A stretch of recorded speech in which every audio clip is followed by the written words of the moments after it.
Bien, 26 de noviembre de 2024 pasaron las elecciones primarias, pasó el balotaje.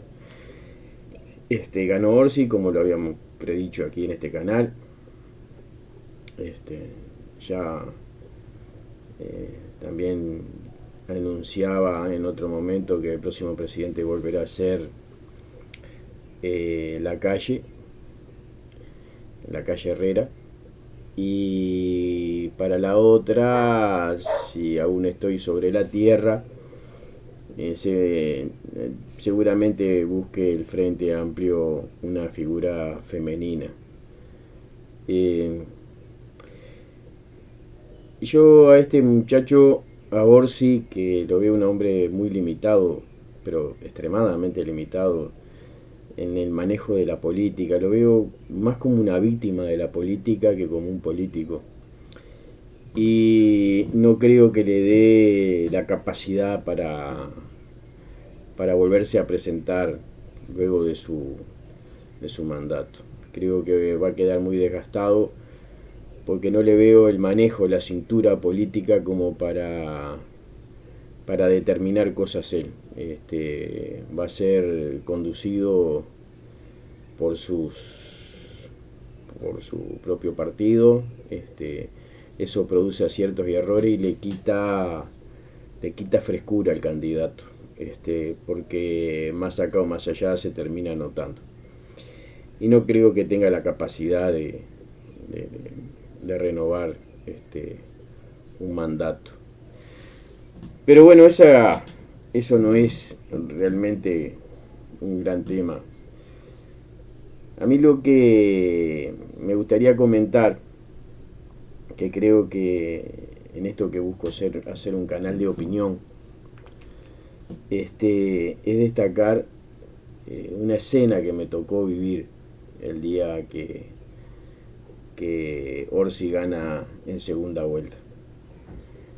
Mi hija mayor, que trabaja en el centro de la ciudad de Montevideo, por la situación, por la ubicación en que se encontraba, iba a ser muy difícil que pudiera encontrar locomoción, en fin, etcétera, y se pone muy peligrosa la calle con todos estos festejos, ¿no?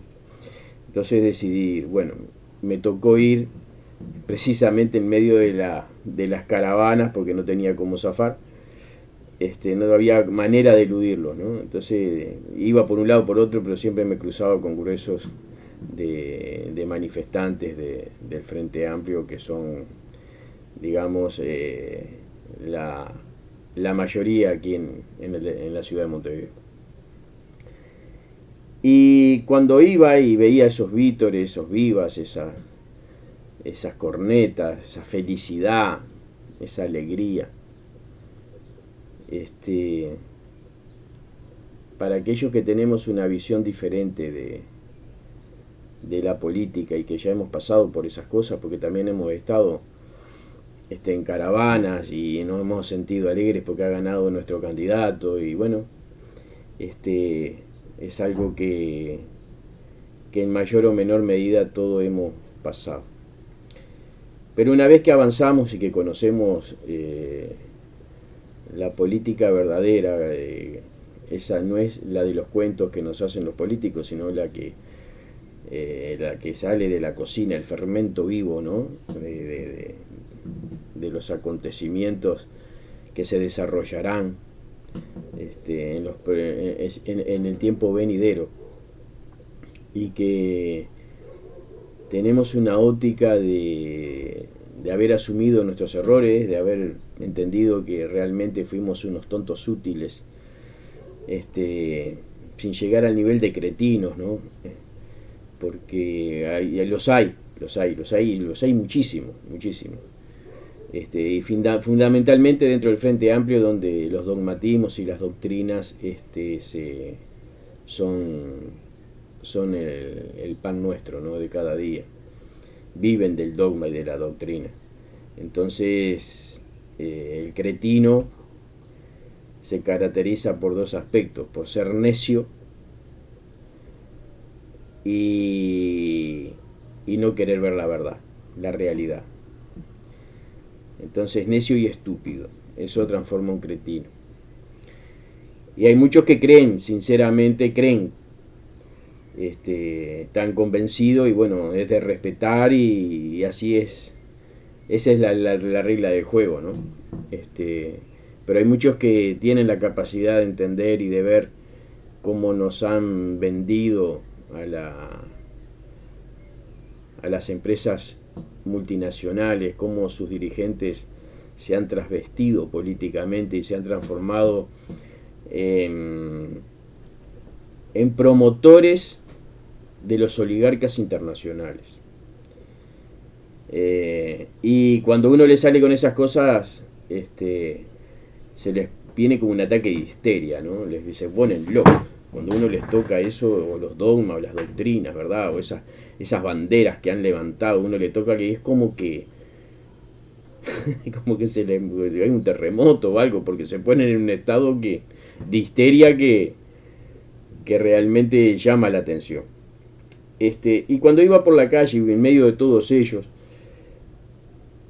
yo decía, qué disparate, ¿no? Lo que es el dominio perfecto.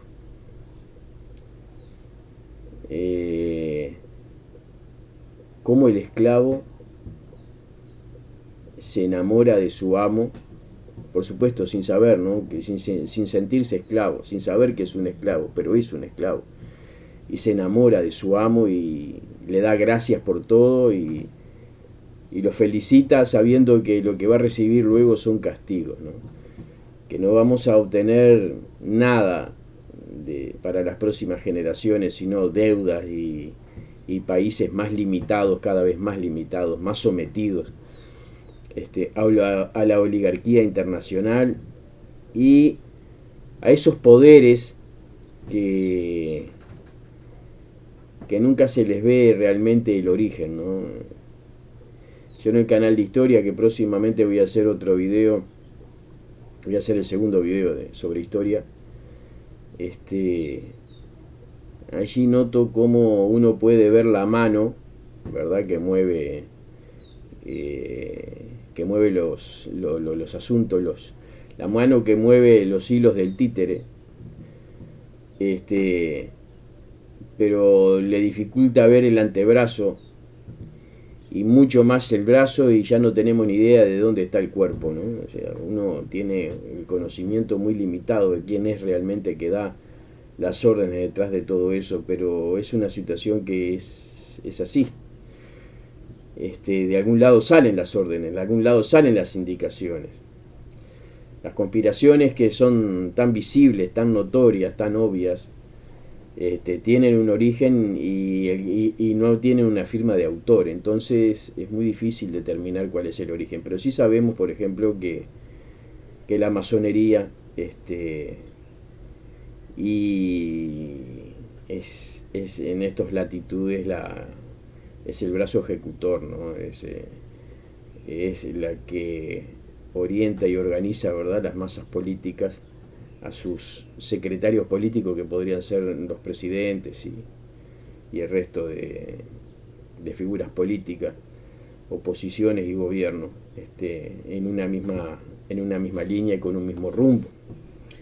Y toda la gente festeja y celebra que esos oligarcas internacionales van a poder seguir haciendo, van a poder seguir actuando con total impunidad y con absoluta libertad mientras ganen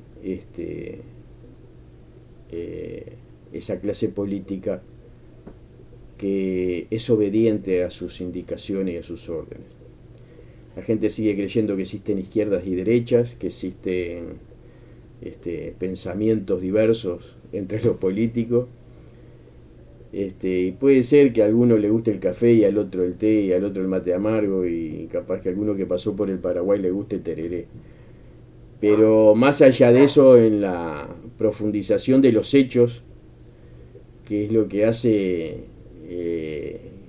a las diferencias reales entre unos y otros, cuando uno ve que todos hacen lo mismo, entiende de que no existen esas diferencias y que realmente todos obedecen como un cardumen, ¿no? esos cardúmenes que se ven de arenques, ¿no? Que van todos en forma sincronizada, siempre en una misma dirección.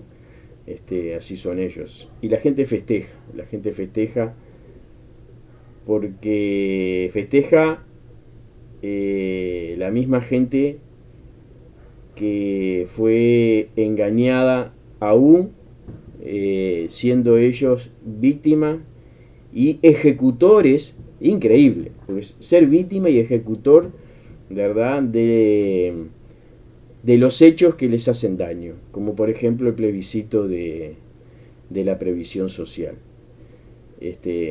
Las propias víctimas decidieron no votar por ese plebiscito y se transformaron en el brazo ejecutor que les hacía daño. Y acá pasa exactamente lo mismo, ¿no? Todos esos vivas, esos vítores, todas esa algarabía que sacudió Montevideo de una forma impresionante, realmente todas esas personas festejan el que ha llegado al gobierno, aunque hubiera sido otro, era lo mismo, que hubiera sido Delgado, hubiera sido lo mismo, ¿no? Pero festejar de esa manera, con esa algarabía, a aquellos que nos van a someter y que van a seguir comprometiendo nuestro futuro, el futuro del país, nuestra independencia, nuestra libertad, en beneficio de esos intereses espurios, ajenos, extranjeros, como auténticos cipayos. Celebrar la venida de cipayos al país, de la toma de gobierno de estas personas que van a seguir impulsadas a la defensa de la Agenda 2030, la Agenda 2045 y todo lo que les propongan de afuera, lo van a seguir haciendo.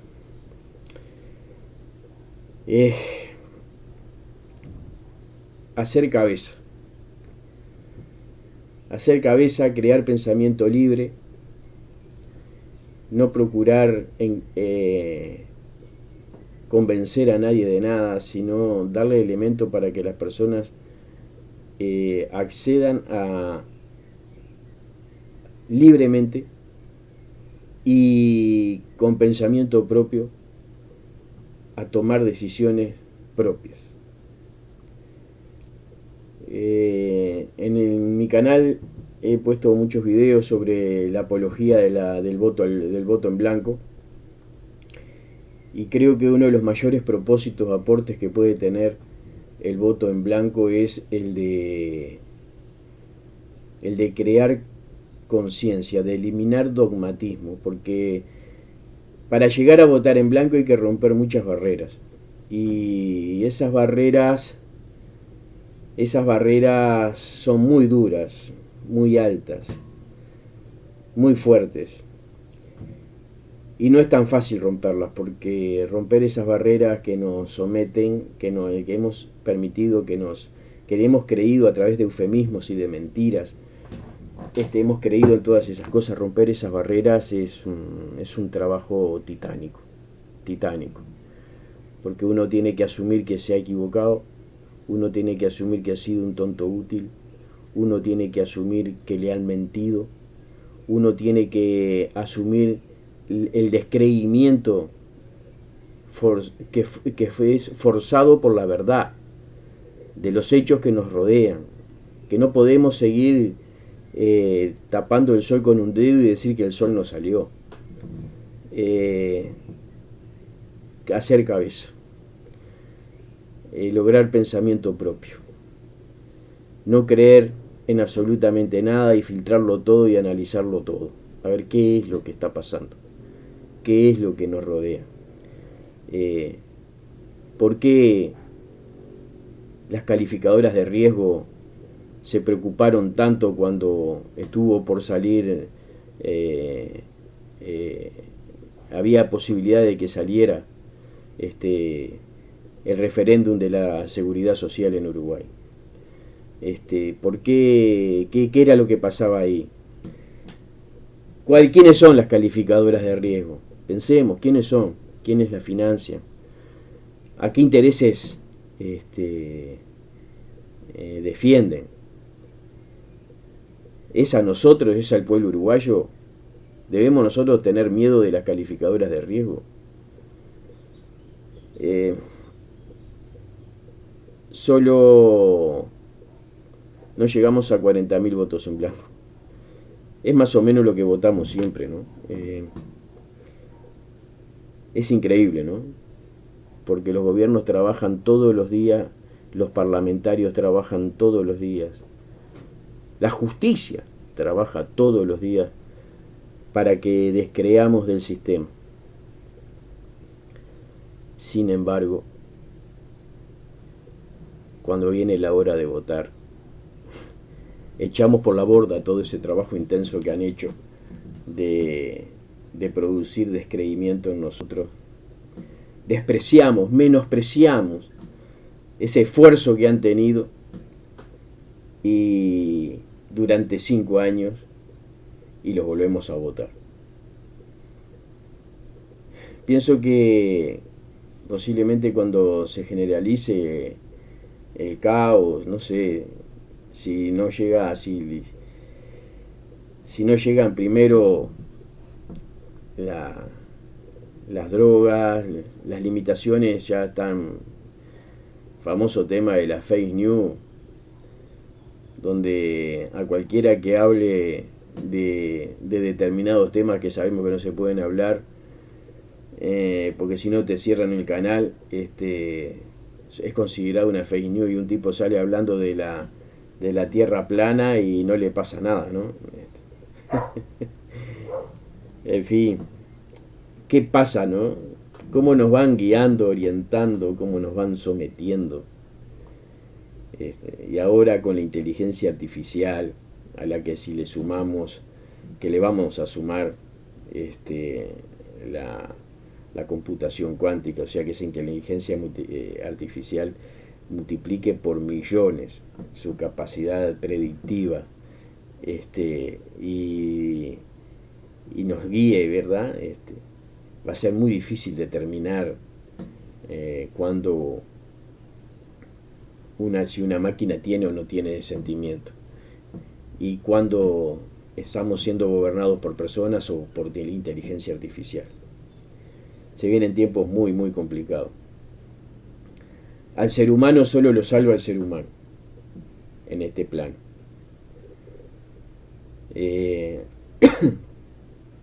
La capacidad de analizar y de pensar, porque aún la presencia de Dios, aquellos que creemos, si el ser humano no cree en Dios,